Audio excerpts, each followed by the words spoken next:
Love me, love me. Say that you love me. Say that you love me. Say you need me. Say that you need Say me. that you'll always be there. Say that you'll be there. My name is Justin Bieber. Whatever happened to those guys? I get my peaches out in Georgia. It smells like whiskey. With cream. Irish cream, don't you know? Oh, that was really good. So soft. I think you're gonna. Here we go. You're gonna need another one. Here we go.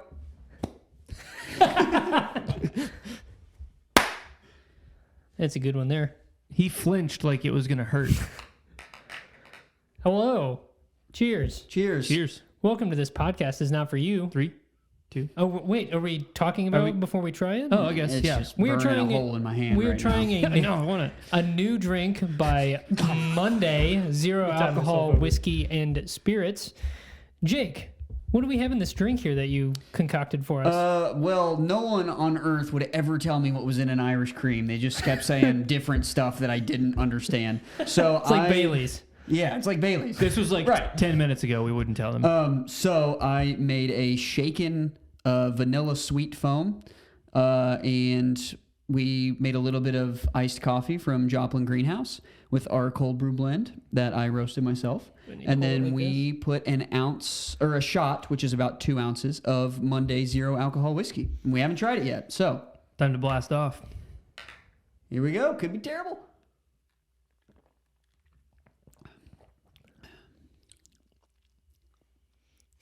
That is undeniably not terrible. No, I like it. It's good. I had no idea what to expect. There's no... It's going to be interesting when we get to the bottom. Yeah, right. Trying to... But that was a good mix of flavors right there.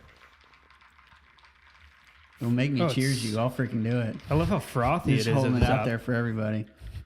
I think you send this recipe in, and maybe Monday starts Yeah, I feel- printing that on their... Gets it on a card. I feel like I need to stir this a little bit more, but I got a barista hand. okay. Oh, that's good. It is getting better. There you go. It's all about the rhythm of it, you know? You're kind of letting the ice cubes do the work for you. You're just This is- providing... This is high quality entertainment. Yeah. Here we go!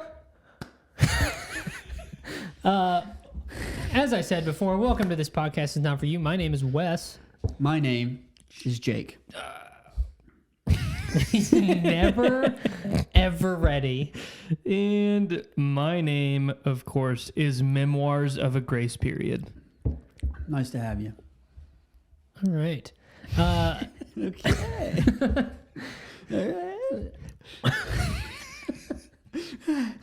Okay. He goes, okay. Today, we are talking about Monday, zero alcohol whiskey and spirits. Not For You 10 Thank on you their website so much. for 10% off. We are talking about the best, worst movies. Now, a movie can be bad for a lot of reasons. We've all seen a terrible movie that in no way was entertaining. Uh-huh. We are talking about movies that are so bad that it's really entertaining to watch. Yeah. They're hilarious. They're just fascinating. Like, how did this go so wrong? I don't know. So, We're about to find what out. do you guys think makes for a hilariously bad movie? Like, what in your mind is the difference between a boring bad movie? The example I used on our outline was All the As we Money all in the know. World. Yeah. It was borderline, we wanted to walk out because it was just so dull.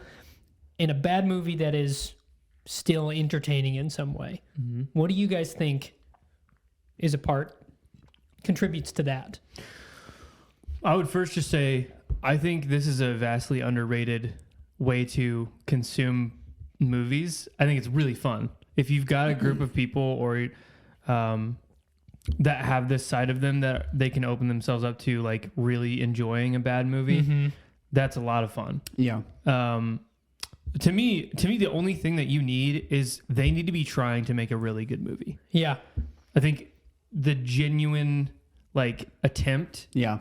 and then utter failure, that's what makes it funny. I didn't put it on the outline, but we want to make the distinction between something like a Sharknado, Sure. which is intentionally trying to be bad and campy, Yeah. and these kind of movies that we're talking about, where someone is trying to make a good movie and it's just wrong. Right. You know? Yeah.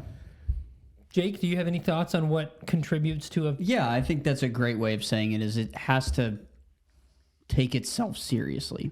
I think it has to, or else the joke is, they're in on the joke. Yeah. You know, Right. whereas if they're...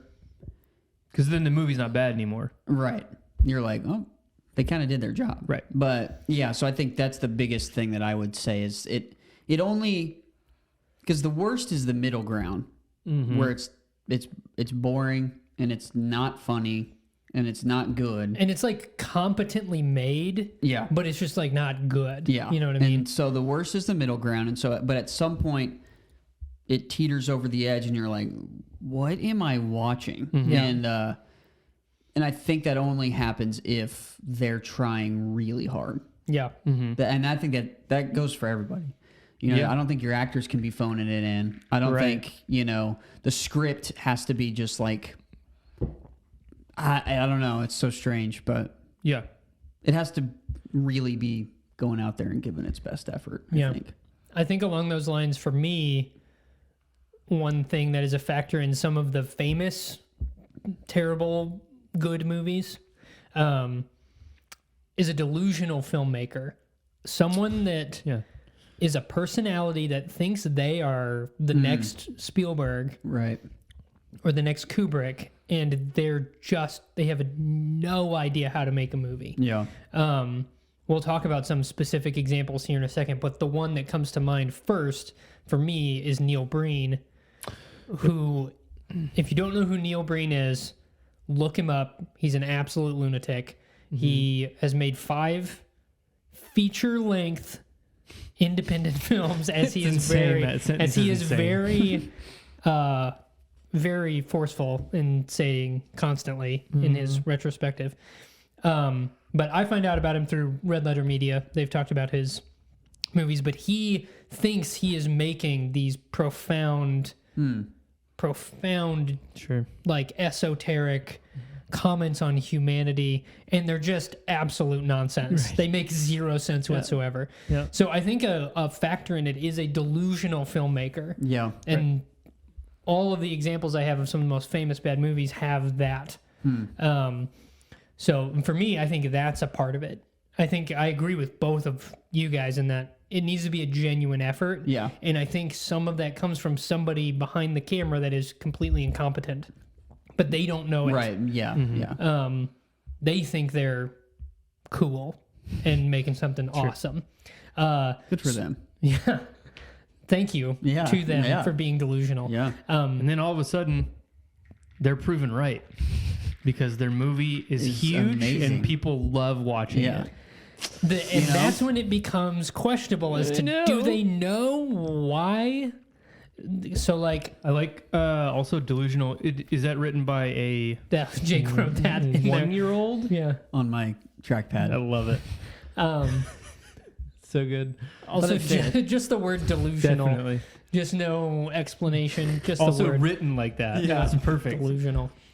So some of the most famous bad movies, like famous so bad it's funny movies, are The Room, Troll 2, Samurai Cop, Plan 9 from Outer Space. Probably the most famous bad filmmaker of all time is Ed Wood. Yes. He's pretty. Plan 9 from Outer Space was really the first so bad it's funny movie that I knew about. It's really old and it's really, really terrible, like really bad.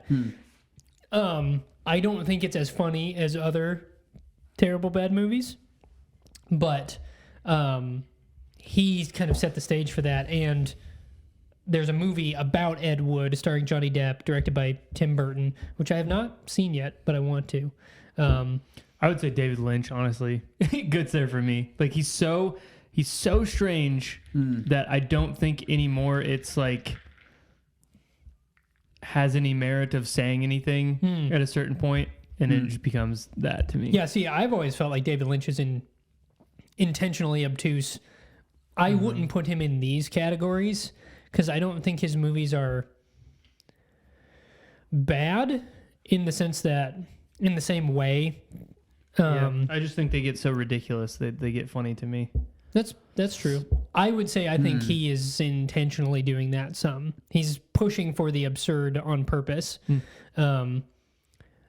I don't know why I'm defending David Lynch. I don't like his movies at all, but I think he's in a different category than these guys. Yeah. He knows how to shoot There's also something. something to be said for like, and there's a movie on here that Jake put on there that has a director that I think would fit this category of like, there are certain directors that do the same thing for so long that they're still being, their intent is to make a good movie, but it's so them that it becomes a joke almost. Like the tropes that are in their movies, they've made them for so long. Let's say they made 10, something like Michael Bay, you know, like where he's almost a parody of himself. Don't you dare say Speaking of, Did you see Ambulance? it comes out this Thursday, baby, 7 o'clock. We're See you going. there. We're going. You should not be allowed to see that until you see Heat. It is but the highest rated Michael Bay movie on Rotten Tomatoes. It's not out yet. That doesn't count. It's gonna say Armageddon is like 32 on Rotten Tomatoes. Isn't that insane? from critics. Anyway. Like, of all time? No, 32%. Oh. That seems really low to me. From but critics. anyway. Huh. It's not like an amazing movie, but it's like, It should Yeah. be higher Classic. than that. yeah. Anyway, I think those directors too fall into that category where they're not like, Ambulance out this Friday. they're not even, Last Friday. I mean, you're talking about, It came out a few days ago. we're going Cut to, I can Jake's just say mic. who it is. It's Roland Emmerich. Yeah. But it's like those kind of guys are not delusional. They're professional and prolific. They keep making movies. They get paid a lot of money to do that. And they are like the opposite of that somehow, where Neil Breen's never made $1 on any of his movies. You know what I mean? It's like, Well, he claims that they oh, I'm sure that he does. Just Yeah. watch the making of. It's sparkling. Yeah. Yeah. Yeah, it's almost like it's like two different sets of people can make them. Yes. Because it's not just utter failures. Right. That's true. Yeah. Because you're right, Michael Bay. Another one that comes to mind is the guy that made Prometheus. Ridley Scott. Ridley Scott, has he has some stuff that's like. When's the last time you saw a That's Ridley hilarious. Scott movie? You're like, wow, that blew me away because it was amazing. I think The Last Duel is really the one that is the best. Of the Yeah, last you're right. We all walked out and we were like, that might be the 5-6 best thing that years. he's done in a long time. Yeah. But yeah, so Ridley Scott There's has some. there's some guys that have tropes for sure. Yeah. That they lean into. I mean, Spielberg even gets to that That's what I was- sometimes. Spielberg, yeah, Ready he's Player some One. soapy, like not soapy, but like Schmaltz. It has to be a Jewish word. The Spielberg Yeah. schmaltz Yes. is Yeah. just like plastered across the screen. Uh-huh. Anyways, the other thing is I really wanted good, to, by the way. I like it a lot. The other thing I wanted to mention was that funny bad movies have kind of become a little bit more trendy because of the internet. I think on YouTube, guys like Red Letter Media or Rifftrax or there's a billion YouTubers that I'm sure go through funny bad There's a group movies. of guys, I can't remember the name of their channel, but they go through bad special effects. They specialize in that. yeah. You've seen them? Yes. Yeah. But there's a internet kind of presence for that, you know, and I think that points to something that we can talk about a little bit later. But some of the fun of bad movies is making fun of them with other people, and That's all of the fun to me. yeah. And Red Letter Media and Rifftrax and guys like that, they're kind of just letting you in on the fun of making fun of this thing. Sure. And I think that's a kind of a new life that some of these terrible movies have had, is like people almost know the bad movie because of the people they saw making fun Right. of it more Yeah. so Well, than especially when you've got a whole era of movies that are basically unaccessible unless you have the VHS of it. yeah. You know what I mean? And then, so Red Letter Media, for example, we're big Red Letter Media fans. Us, sorry, Peyton and I. me and Jake are really big fans. Sorry, No! I'm just kidding. I could absolutely understand how someone would hate Red Letter Media. I don't. Anyway, But we're all huge fans. we're all big fans. So just him. So they are exposing you to a movie that you may not even have access to. Yeah. Like there's so many 80s movies. It's ridiculous. There's so That are many straight movies to made in the VHS. 80s that were straight to VHS that no one's ever going to see the light of day unless you get a copy. There could be 200 of them. Who knows? Right. So yeah, let's. Okay. give So it that's a big reason I think for that is there's an unlimited supply of those Yeah. bad B movies because that's the perfect storm of those bad movies is it's the lowest budget you've ever seen. Oh my gosh. But it's also like they're making it in a week and they're gonna do another one. I mean, Yeah. it's like they're just making these things. I mean, that's essentially what the whole like geezer teaser genre of movies is now that like Bruce Willis was doing for a little while and Nick Cage has done some. I have no I'd idea what love you're for you talking to about. define But that. let me guess. Liam Neeson? Liam Neeson's been in some. A geezer teaser is can't say that's that. what they're called. Okay. It's these terrible action movies that are coming out now that are made for super cheap, and they have one name in it of a guy that was an action star, probably in the 80s. And So it's not. I was thinking like Taken. no, Taken not so much. Some of his later stuff is probably that way. I would say like His I early never stuff's saw it, really but good. the Ice Road movie, That movie was amazing. I'm being serious with you. like actually amazing, yes, or yes, because it was so funny. It could go on here, but I think it was too well made to go on here. but was it intentionally funny? Yes, Oh, yes, yeah. That movie was amazing. I interesting. walked out and I was like, "Oh my gosh!" I'll have to see it. You'll Anyways, never watch it, but What about Nonstop? Can we say that that's one of those? yes. Liam Neeson's are a little bit higher quality than the ones I'm thinking of. The Bruce Willis ones have been. My thing is the same thing with him. I mean, he's working with different directors for all of those for the most part. No, But it's one he's producer. done- It's one producer making all of these movies. all of And- the Liam Neeson movies. No, not Liam Neeson. Sorry. That's who I'm talking Oh, about. sorry. I thought you were talking about Bruce Willis. Like he's the version of the director that we're talking about, where Yeah. he's doing so many of the things that he's done It's in the like a last parody 20. of itself. Yeah, Yeah. But there's a guy who is producing all of these movies that are bottom of the barrel budget. They get one action star to do one day of work, and he's 85% of the budget, and the movie's just terrible, but he just puts it out and then moves on to the next one. Makes a slight profit on on Geezer Teaser when people Geezer use Teasers. it. Yeah, Geezer he's Teaser. made 15 cents on you. But- Trademark Wes Walker. the crazy thing is like terrible movies at any budget range are still being made today. Like even the super low budget, it didn't die off in the 80s, but I think people think of the 80s more because it was so prolific with all of those. I think to scale, there's definitely not movies being made for and getting released for that low of budgets. Oh yeah, it's not like $50. I mean, you know. anybody could go out on their iPhone and shoot a movie, and I'm sure True. they do that. But they're not getting released. They're not getting published. True. You know, Anyways, Geezer Teaser. geezer teaser. I'm never gonna stop saying it. Let's move on to the meat of it, as Jake likes to say. Geezer What Teaser. are some of the best, Geezer funniest? teasers you've ever seen? Drop What? a like. What are some The of- episode is now about geezer teasers. Okay. Do you want me to explain the name of it? I mean, it we makes get sense. Yeah, it. We get Yeah. it. That's why we were kind of able to figure out what you meant. Sure. Without Yeah. it's just very similar to the Irish cream scenario. So what is it? It's like It's like a movie- It's like the Bruce Willis ones. Yeah, and, right. I haven't seen those. Uh-huh. It's like the geezer teasers. Don't know what that Moving means. on to the meat of the episode.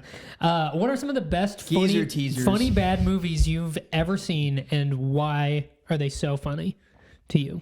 Your selection. Who would like to start? I can start since mine are up there. Mine aren't up there. Give us one, Pate. The big one to me is Spider-Man 3. That's the one that always jumps to my mind. And I was gonna say, I think with the Red Letter Media stuff that you guys were talking about, Mm-hmm. I think meme culture also props up these hilariously terrible movies. Yeah. Because I thought about the Star Wars prequels as well. Exactly. Yeah. And I was thinking Spider-Man 3 when we were talking about like the Bully Maguire stuff. Yeah. Spider-Man 3 is not the best example. You guys have better examples, but I'm just trying to add I something to definitely it. thought of that too. I don't. The thing about Spider-Man 3 is, at a certain point, you have to think, he's got to be doing this on purpose. Like, Well, The that's the dance thing. scene is longer than you remember. I know. Go and watch it. I watched it Yeah. like last year, and it's longer than I could have ever possibly imagined. That's the thing with Sam Raimi is like he's intentionally campy sometimes, and he was pitching intentionally a tent. yes, There, I mean, dude, I'm- he was camping out hard. tell you what. That's the Luke with teaser. a shield in a corner. This is the teaser of the episode. Yes, We're The listening to we're it right teasing now. the geezers. That was amazing. Geezer teaser. Yes, And it is. Spider-Man 3, Pate. Spider-Man 3 is definitely one of those to me because it is. I mean, once you get past the initial shock of this is the worst thing I've ever seen because you're pissed because it's a Spider-Man movie and you want it to be good. And the first two are good. That's the craziest thing. Then you start to really sink in and like, this is hilarious. Yeah. Yeah, the. Never mind. I'll talk about it during the wrap up. That's really the main one that there are parts of Star Wars Episode 2, especially that one that really get me. Yeah. That are hilarious to me. The Anakin Padme stuff is so funny. Yeah. I think that, and because George Lucas was trying so hard and to be genuine, I think he was trying to write love stories, and he is not that person. So I think that one I would put up there too. Yeah. That I mean, isn't that on the falls list. into the delusional thing. Like he thought Yes. Oh yeah. that those were the best ones that he was making. And Yep. I know some people think they're the best ones, which they're wrong, but he definitely got into I something. don't think that anybody could honestly, if they're being fully honest with themselves, say that. I think people say that to say it a lot of the time. Jake, give us one of your movies. I'm excited to talk about a few of them because I was there for some of them. I will say the recently released Moonfall. Yeah. The Roland. You guys were raving about it after you saw it. There was one sequence that brought that thing right to you. Here's the thing. They put the trailer out a long time ago. And I was like, that looks pretty good. And then they put another trailer out with like some Sorry, I'm laughing because I already hear you saying it. some of like the comedic elements in the trailer, and so you're like, oh, I thought this was like a heavy, serious like sci-fi movie. Mm-hmm. Clearly not that anymore. And so then I was like, well, that looks. I mean, I'm definitely gonna see it. Obviously, You're a big Space Roland Emmerich fan. and space. Yeah. So I mean, it's just For like, those who don't know, Roland Emmerich did Independence Day. He Day After did Tomorrow. Day After Day After Tomorrow. Tomorrow. A lot of It's apocalyptic been raining movies. like this for 3 days. it almost has, and I was very excited. I thought it was gonna rain today, and I was gonna tell you that, but It rained a little this morning. yeah. Anyways, So I was excited to see it. The thing of never mind. I'll talk about it at the end of the episode. So yes, it was terrible. It was hilarious. It was hilariously terrible. well, the concept of the movie is insane, right? Right. Yeah. Like the moon is a building essentially. It's a superstructure. Yeah. Well, yes. That's interesting. The insane part is that the moon is falling to Earth. So you Yeah. literally have like during the climax of the episode, and so the moon has its own gravity. So the closer it gets to Earth, you're like, no. So I mean, this guy is he's relatively famous. I don't remember what his name is. Is it Patrick Wilson? No, He looks no. exactly like Gunnar Wright, and I always get him confused with Gunnar Wright. He's that level of famous. I think it's the guy that was opposite Jake Gyllenhaal in the cop movie. End of Watch. Yes. I think it's the guy that's opposite him. I think he's in it. I Is he don't know also his in name. Ant-Man? Yes. Yes. I know who you're So talking he's about. in it. And he's running and the moon's coming up over behind him. He's like, the moon is he's like, the moon is rising. That's the best part is that not only in conjunction with that, the moon is moving. I'm telling you this. The moon comes around to where they are, whoever it is, 13 times. It's so fast. It is coming. It always is coming at them. Yeah. It's always, Yeah. and it's moving at. The moon is moving 6 million miles an hour. And then, it is coming like over a hill, and it's going like this, dude. We're getting together and watching this whenever it comes on a streaming. So the crazy thing is, that's nuts. But then it changes into like a 70s, 80s sci-fi movie, Yeah. and they're inside the moon, and it's a spaceship or something. I mean, it's crazy. Yeah. So And then they do this huge, like, it's philosophical it back felt like up the Tree story. of Life. Yes. Like that Tree of Life. Like Yes. it was so weird. And then let's get to the sequence. Someone, I don't. If you Let's care, be clear. We don't need to worry about spoilers. okay. That's what I I'm was going to worried set about. this up and you're going to knock it home. That's what I was worried about. So here's what it is. He's in a dream sequence. It's one of the main characters, and he is communicating with an alien force. It's taken the shape of his mother Okay. and her cat. And she says to him, He goes, "Where am I?" She's like, "You're part of the moon now." And it's like we all thought that he just died, and it cuts back, and it's like, whoa, and it's like this white room, and she's like, "Bzz, bzz." And her cat's like, "Meow." He's like, "Where am I? I thought I died." "You're part of the moon now." It's like, okay, Oh, man, it was so yes, good. of course Wow. he is. So that would be, yeah, Amazing. yeah. My That's- Wait, yeah, whoa. I'll talk about Sorry? it at the end of the episode. Or are we doing 1 and 1? Or are we doing all of Jake's right now? I thought we were going rotating. You did Oh, one. okay. He did one. Oh, sorry. Yep. Did you have anything else you wanted to wrap up with? It's just, that was such a unique experience because it was a byproduct of COVID where they announced it a long time ago. You thought it was one thing, and then it was not. So it was just so unique. Because you go into ambulance, and you're like, this movie is going to be insane. Yeah. It's going to be terrible. Yeah. It probably will be. That was not my anticipation when I went into Moonfall, I guess. I mean, that doesn't even cover, Halle Berry's in it. She's not a horrible yeah, actress. right. She was terrible. Yeah. I mean, everyone was so bad. Everyone was so flat in that movie that, it crossed that line that you want it to cross of this is so bad that it's hilarious. And that's the thing is it felt like Fat Man, like some of the lines and the delivery, but on accident, which is Right. what we're talking about. It's like, Fat Man's intentionally overdramatic. and it's great. Right. Yeah. My first one is called Birdemic. Teaser. Birdemic, Shock and Terror. I first heard about this movie via Rifftrax, which is a group of guys that do audio commentaries over movies and make fun of it the whole time. But I watched the movie in its entirety. It's a low budget, not homemade necessarily, but bordering on it.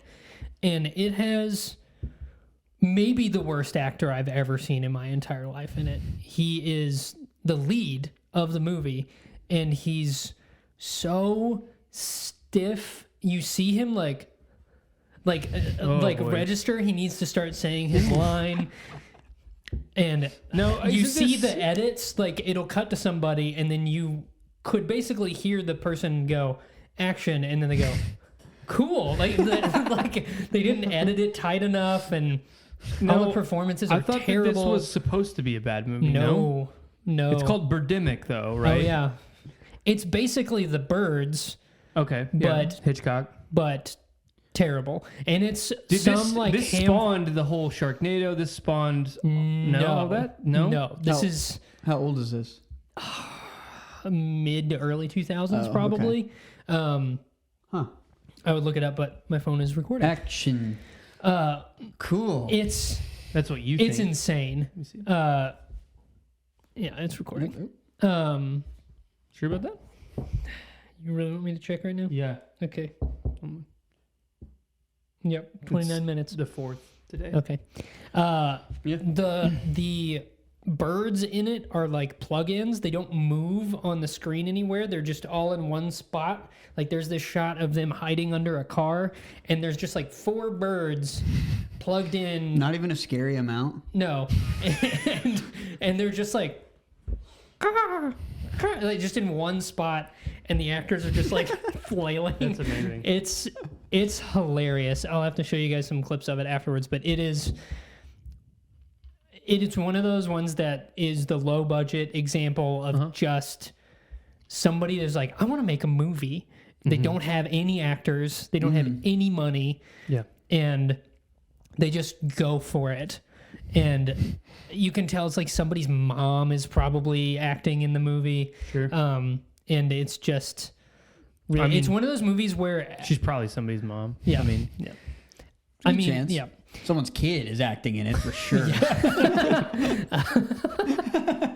But it's one of those movies where as you're watching it, you're just like, ooh, oh, like it's just so cringy, especially as somebody that knows filmmaking. Yeah. Just like, oh, you're doing this wrong. You're doing this wrong. No, Yeah. don't do that. Yep. But yeah, it's a Okay. good one. I didn't have another one. I just had the It said 2 to 3 on the outline, but yeah. Well, You wanna take one of mine? Let's talk about the prequels. I mean, we can talk about. okay. We didn't talk about either of mine, so What do you mean? you didn't say anything about Spider-Man, and you know it. We have recordings. Well, we should. That you didn't say anything about Spider-Man either. Give me something about Spider-Man. You said that's the thing about Sam Raimi. I talked about Sam Raimi and That's being not about intentionally Spider-Man. campy. Jake talking about That's it. not about Spider-Man. I'll just go. You guys can finish the episode. No, I mean, I did 2, so it should be Jake. I did Star Wars Episode 2 and You? Spider-Man 3. Okay. My next one is 15 to This is why I want Jake to go. Okay. 1517 to Paris. So Oh man, a Clint Eastwood film, and if you want to call it that. this has an asterisk by it, and I think it should, because it's about the 2 guys that stopped those gunmen on the 1517 to Paris train 6 or 7 years ago now. It was a while ago. American heroes. Not good actors. American Heroes in France. And I think it has an asterisk because Clint Eastwood wanted to use the real people. And you have to be like honorable. Now, they're not good actors. Yeah. They're terrible. But it made for an amazing experience. I don't necessarily think it's the fact that they were the real people that makes that movie so bad. I think Clint Eastwood just like, it's horribly paced. It's the entire story is boring. It's not necessarily just about. I mean, he could have done a lot more. Correct. That's basically a scene in the movie. Yes. It's not the story. You're right. Yeah. Isn't it mostly backstory? Yeah. Okay. Yeah. But yeah, they're obviously very bad. Yeah. But I think it's just. I think it was more than just the actors being non-professionals. I think it was just, I don't know. It was just the worst. It was so bad. And it's burned into my brain because there was a whole row. There was a bunch of people that went and saw it with us. Nate saw it, a bunch of college-age kids. Chick-fil-A 6-piece. Yeah. And they box of Chick-fil-A nuggets and a box of Chick-fil-A waffle fries. And they had like a bucket of sauce. And they're like, you guys want some? And they're passing it around. It was just a very strange experience. And then the movie was terrible. And Now, in either of Moonfall or 1517, did anybody walk out of the movie? no, Interesting. no. It was, Were other people laughing at it? definitely not in Moonfall. 1517 was so long ago that I don't think so. It doesn't feel like, it just depends on the situation, but it seems like, I think we were much more pissed at the time after watching it. Not pissed. That's not the right word. I didn't feel as like that was really funny and entertaining bad at the time. It made you mad. It was bad. I don't know if it made me mad. It was like I definitely think it's a lot funnier now than I did after we watched it. Yeah. Thinking back on it. Yeah. Because most of it's based on like little things that me and Jake will say every once in a while. Yeah. Just because they're so corny from the movie. Mm-hmm. So those have grown that funny bad to me. Right. Yeah. So I don't Yeah. know if that helps what you were going to say. Yeah. It's just, I don't know. It's like, we'll talk about it at the end of the episode. Okay. I have one on here that it's Controversial. it was so surprising to me because this movie is not regarded as a bad movie. Right. It was nominated for Oscars. People talk about it all the time. Daniel Day-Lewis is in it. It's been a long time since I watched this. So my buddy Kevin and I started watching it because we're like, I've never seen it. I like Michael Mann. He's a good filmmaker a lot of times. Let's give this a shot. And we were watching it, and most of the movie is pretty boring. But the last act of the movie is so confusing. The editing doesn't match up at all. It was just like the movie completely went off the rails in terms of they were just like shoved it together, it felt like. What is it? What do you What's mean? the name What's of the the movie? name of the movie? Oh, did I not say Last of the Mohicans? That's not. Sorry. People were on the edge of their seat. Daniel Day-Lewis is in it? Michael Mann, let me go look it up. Last of the Mohicans He's is the on name Collateral? of it. The Last of the Mohicans is the name of the movie. Oh. Okay. So most of the Go movies, on. most of the movies, super boring, and You literally were like, I put this on here. It was nominated for Oscars. there's so much build Your up. movie is so boring. You're knee deep in it and you hadn't said what it was yet. Sorry. But yeah, the last Am I act, right, guys? Maybe. I don't know. the last act- Anyway, let's move on. the last So now, let's move on. The last act of the movie, there's a boat chase in it. confusing. There's a boat chase in it between all of these characters. The Mohicans? And like, who knows what relation all of these characters had to each other? It was very vague and confusing. But there's edits where the boats will be like 2 feet from each other, and then the next shot it'll cut, and they're like 30 feet away from each other, and they're going in different directions too. Like the edit will change, so it doesn't look like they're going in the same direction anymore, and it just keeps going. Like there's just more. You should get how boat chases work, I Wes. guess. Yeah. But it was just so disjointed and weird and unlike the rest of the movie that Kevin and I were just like baffled. We were like, what is happening? And then this girl just like throws herself off the side of a cliff for no reason.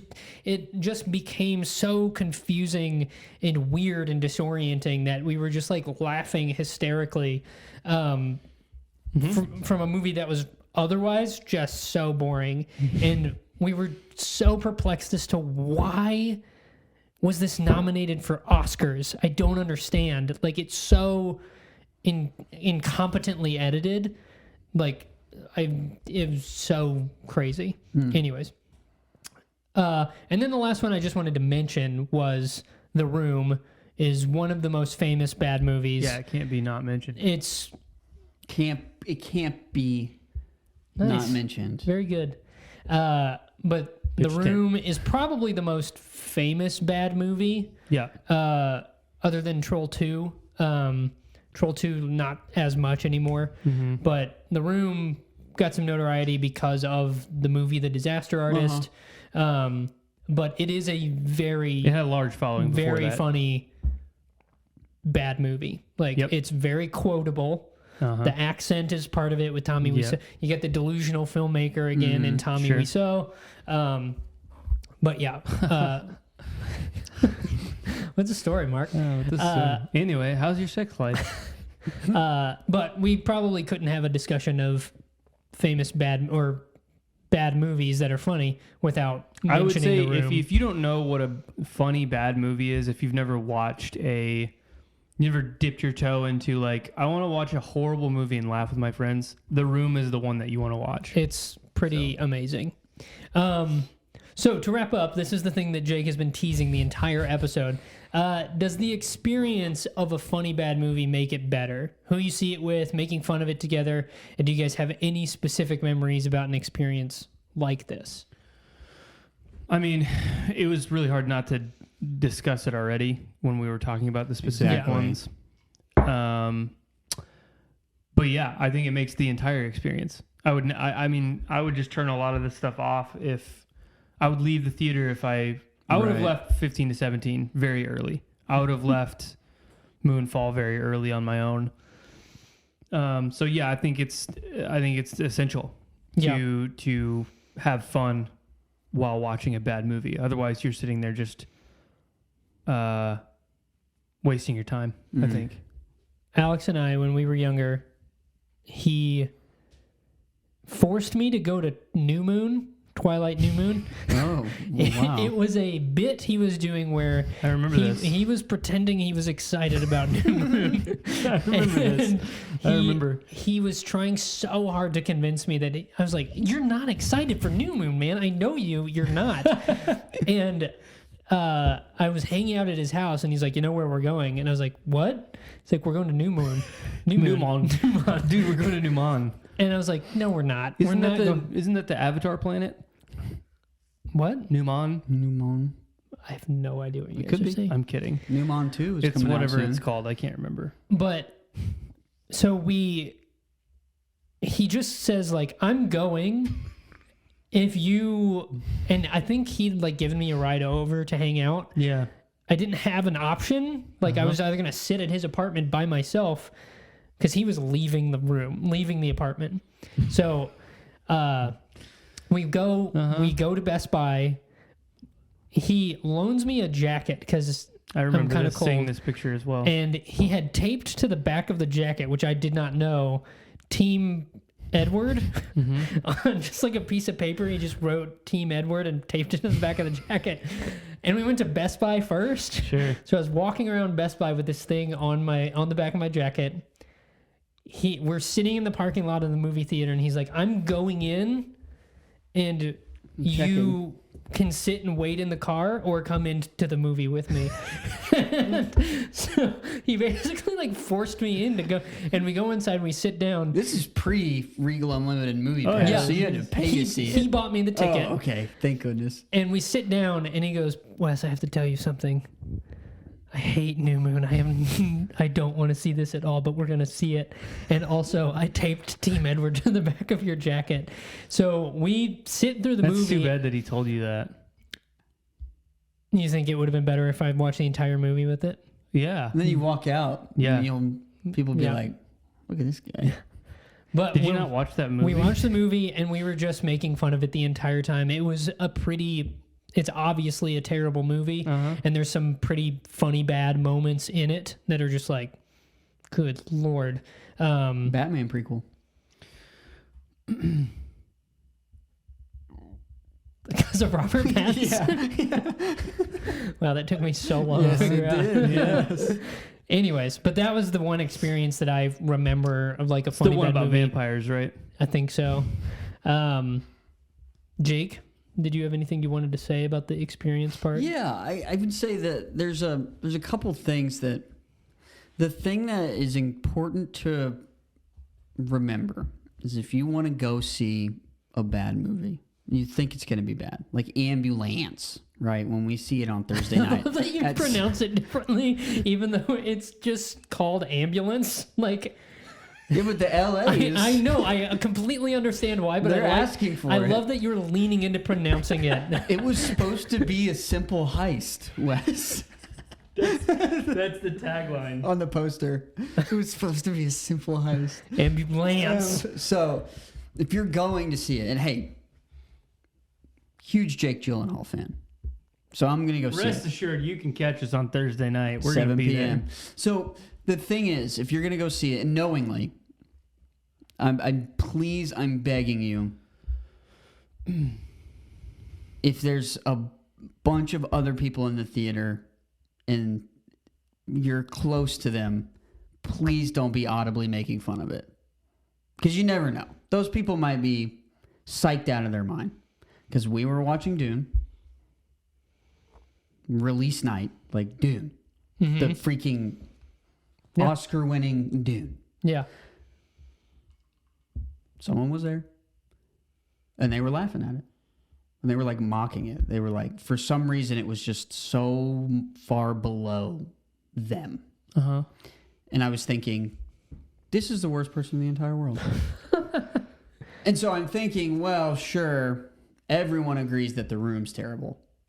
Maybe not everyone agrees that Moonfall's terrible. Maybe not everyone agrees that 15 to 17 is Paris. Well, and usually you're not watching these terrible movies in theaters. Usually when people watch like the bad movies and get together, they do it at home so they can make fun of it. And I say this because the most exciting ones are the ones where you go in and it takes you 30 or 45 minutes to figure out what you're watching. Yeah. Because that's when it's like, okay, let's buckle in because this is insane. Right. And that's exactly what happened with Moonfall. Because, the opening sequence isn't anything special, but then, as the concept and like this unpackaging of like the moon's like pulling people towards it.